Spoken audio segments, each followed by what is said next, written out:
আজকে বাহিরে এত পরিমাণ ঠান্ডা যে এত পরিমাণ ঠান্ডা সারাদিন ঘুম থেকে একদমই উঠতে ইচ্ছে হচ্ছে না।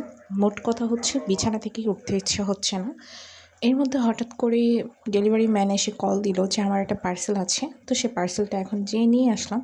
আর প্রতিবারের মতো পার্সেল আমার খুলতে খুবই ভালো লাগে। আর আমি পার্সেল যখনই ওপেন করি তখনই একটা করে ভিডিও আপ দিই। তো সেক্ষেত্রে ভাবলাম এইবারও কেন বাদ যায়। তো তোমাদের সাথে শেয়ার করি যে আমার কী পার্সেল ছিল এবং ওপেন করলাম। এবং এই পার্সেলটা ছিল একটা সাপ্লিমেন্ট কোলাজেনের এবং আর একটা ক্রিম ছিল। তো ওপেন করতেছি, এই তো দেখো বক্সটা। এবং এর ভিতরে ছিল ওই তো যে ক্রিমটার কথা বললাম, সেই ক্রিমটা ছিল, ফেস ক্রিম ছিল। আমি জানি আমার মতো সবারই পার্সেল খুলতে অনেক বেশি ভালো লাগে।